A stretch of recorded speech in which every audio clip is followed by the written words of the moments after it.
지난해 들이닥친 저축은행의 구조조정 바람에 이어 이번 주말 3차 구조조정으로 대형 저축은행 3-4곳이 추가로 퇴출될 예정입니다. 또 금융감독원은 퇴출 결정 여부와 별개로 대형 저축은행들의 불법 대출과 횡령, 배임 등의 불법 행위에 대해 검찰에 수사를 의뢰할 것으로 알려졌습니다. 이에 따라 일부 저축은행 예금자들의 피해는 불가피해졌습니다. 현행법상 원금과 이자를 합해 5천만 원까지만 보호받을 수 있기 때문에 이를 초과하는 예금액은 일부 손실을 감수해야 합니다. 이같이 보호받지 못하는 돈은 약 6천억 원에 이를 것으로 추정됩니다. 네, 뭐 저축은행 그 추가 영업정지와 관련해서 이제 설명해 주실 그 패널로 동아일보 경제부 이진 차장 나오셨습니다. 예, 반갑습니다. 자, 지금 우리 말씀드린 대로 이제 그 예금자들이 가장 궁금한 거는 이 퇴출은행 언제 좀 발표되느냐라는 게 좀 촉각을 곤두세우고 있습니다. 네, 그렇습니다. 많은 고객들이 언제 퇴출은행 발표가 나올 것인가를 궁금해할 텐데요. 금융당국에서는 고객들의 혼란을 막기 위해서 금융기관이 문을 열지 않는 공휴일에 발표를 하고 곧장 영업정지에 들어가는 그런 관행을 했습니다. 지난해 2차례 영업정지 조치를 내렸을 때도 휴일을 이용해서 발표를 했고 곧이어서 이제 그 다음 날부터는 금융기관에 문이 내려지는 그런 상황이 벌어졌기 때문에 이번에도 그런 상황이 다시 반복될 것 같습니다. 그러니까 6일 정도에 금융당국에서 발표를 하고 월요일부터는 영업정지 상황에 들어갈 것으로 그렇게 예상이 됩니다. 작년에도 왜 저축은행 때문에 굉장히 시끄러웠었잖아요. 근데 이번에 뭐 한 6개월 정도 됐는데 또 이제 이런 일이 나오는데 도대체 왜 그런 겁니까, 이번에? 아시는 것처럼 지난해에 2차례에 걸쳐서 저축은행 영업정지가 있었습니다. 상반기에 8곳이었고 하반기에 8곳이었습니다. 그런데 9월에 이제 2차로 영업정지를 내릴 때 5군데에 대해서는 좀 기다려주겠다라고 이제 금융당국에서 결정을 했습니다. 그래서 규모가 큰 저축은행이었기 때문에 당장 조치를 내린다면 더 큰 혼란이 일어날 가능성이 있어서 네. 유예를 해준 것인데 그 사이에 경영 개선 작업이 원활하게 이루어지지 못했기 때문에 최종적으로 이번에 결정을 해서 구체적인 조치를 내릴 예정인 것으로 알고 있습니다. 예, 그러면 이제 저축은행이 퇴출을 할 경우에 이제 고객 피해가 예상이 되는데요. 그렇게 될 경우에 물론 예금자 보호할 수 있는 그 금액이 있지만 그게 일정 금액까지만 돼 있기 때문에 그 보호를 받지 못하는 금액도 있을 것 같고, 그다음에 저축은행들이 후순위 채권을 많이 발행하지 않았습니까? 그럼 그 후순위 채권도 꽤 규모가 있을 것 같은데 어느 정도 피해가 예상되고 있습니까?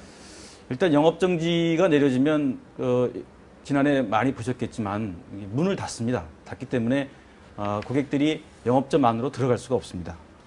그런데 이번에 이제 거론되는 저축은행이 좀 규모가 큽니다. 3곳 정도는 10위권 이내에 들어가는 큰 규모이기 때문에 고객들도 상당히 많습니다.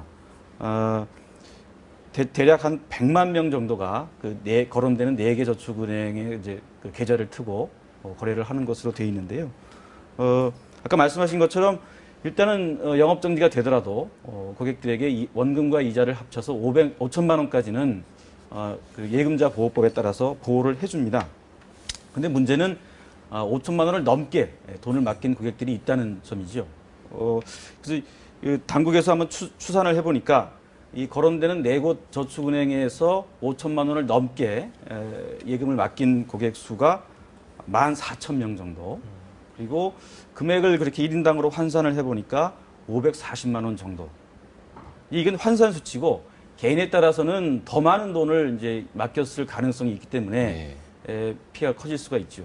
그 돈은 이제 돌려받지 못하기 때문이죠. 그리고 방금 말씀하신 금액을 14,000명에 540만 원이면 전부 합하면 한 789억 원 정도 되는 겁니다. 적지 않은 규모예요. 그렇습니다. 그리고 이제 이 고객들이 주로 이자로 생활하시는 분들이기 때문에 이게 이제 돈이 묶여버리면 당장 생활 자금이 없어지는 상황이 됩니다. 그래서 더 피해가 체감되는 피해가 더 커질 수가 있습니다. 예, 뭐 지금 말씀하신 대로 뭐 이 저축은행 이용하시는 분들이 지난번 저축은행 부산에 저축은행 있을 때도 보면 대부분 서민들이었잖아요. 할머니들이 이제 저 쌈짓돈 모아놨던 돈이 그 돈 날려가지고 막 난리치고 좀 안타까웠었는데 이번에도 보니까 이제 원금 플러스 이자까지 합쳐서 이제 5천만 원이 추가되는 경우에는 이제 보장이 안 되는 경우가 있는데 만약에 지금 내가 이 해당 그 은행에 저 예금을 가지고 있다, 5천만 원이 넘는다라고 하면 좀 어떤 행동을 좀 취해야 됩니까? 지금 그래서 이제 혹시 사람들이 우르르 저기 뭐 예금 인출해 가면 뱅크런 사태가 오는 거 아니냐 이런 걱정들 하고 있어요. 그게 이제 금융당국에서 가장 걱정하는 그런 상황이기도 합니다. 실제로 어제 일부 저축은행 영업점에는 평소보다 많은 고객들이 몰려서 예금을 인출하는 그런 사태가 벌어지기도 했습니다. 그리고 이제 언론을 통해서 이런 상황이 많이 이제 또 보도가 되면 오늘 영업일이니까 오늘도 많은 고객들이 이제 가시지 않을까 뭐 그런 생각이 듭니다. 그런데 아까도 말씀드렸지만 그 1인당으로 환산하면 평균 540만 원 정도가 초과 금액이기 때문에 너무 불안감에 휩싸여서 영업점에 방문하셔가지고 이렇게 하시기보다는 5천만 원 이내로 이제 예금을 맡겨놓으신 분들은 좀 차분하게 기다리시는 편이 더 좋지 않을까 이런 생각을 합니다. 그분들은 이제 예금과 이자가 보장이 되기 때문에 물론 이제 당장 돈 쓸 곳이 있는 분들은 답답한 마음이 들 수도 있겠지만 그런 경우에는 이제 2개월 안에 가지급금이라고 해서 2천만 원까지는 또 미리 주기 때문에 또 급한 불을 끌 수 있다고 이렇게 생각이 듭니다. 그래서 너무 불안해하시는 건 옳지 않다고 생각합니다. 이게 먼저 해약을 하게 되는 그 이자라든가 이런 데 손해 많이 보죠. 그렇습니다. 예.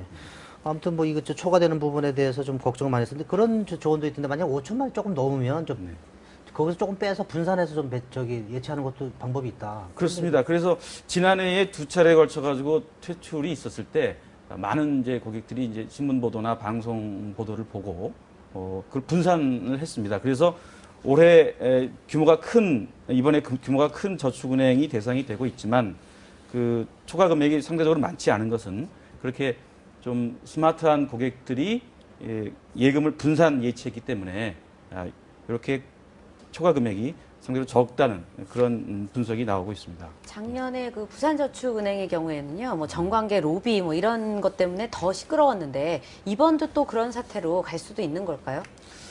그렇습니다. 참 그게 예상하기가 쉽지 않은 주제이긴 한데요. 아까도 말씀드렸지만 이번에 거론되는 저축은행들이 규모가 상당히 큽니다. 크기 때문에 그만큼 더 전방위적인 어떤 접촉을 평소에 하지 않았을까 예상을 할 수가 있습니다. 물론 그렇다고 그래가지고 그 저축은행이 뭐 불법 로비나 또는 정관계 이 접촉이 많았다고 단정을 할 수는 현 상태에서는 없지만 이제 금융당국에서 발표를 하고 그다음에 검찰에 수사 의뢰를 했을 때 어떤 결과가 나올지는 검찰 수사를 지켜봐야 알 것 같습니다. 그리고 또 이제 일반 국민들이 궁금해하는 것 중에 하나가 작년만 2차 구조조정 때만 하더라도 금융당국에서는 마치 저축은행 구조조정이 일단락 된 것처럼 그렇습니다. 그렇게 이제 얘기를 해서 네. 추가 구조조정이 없을 줄로 이렇게 많은 분들이 아셨을 텐데 그렇습니다. 이번에 하고 나면 혹시 뭐 4차, 5차가 있을 가능성은 없는 건가요?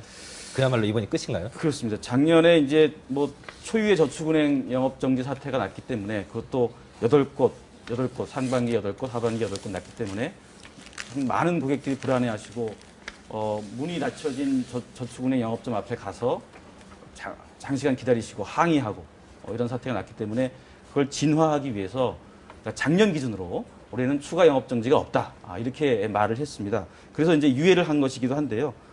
지나고 보니까 저축은행들의 경영 상태가 개선되지를 못했습니다. 네. 더군다나 아까 말씀드린 것처럼 세 군데는 10위권 이내이기 때문에 10위권 이내의 대형 저축은행도 무사하지 못하다는 이제 결론이 나오면 그 밑에 있는 많은 수십 개의 저축은행들도 안심할 수 없는 상황입니다.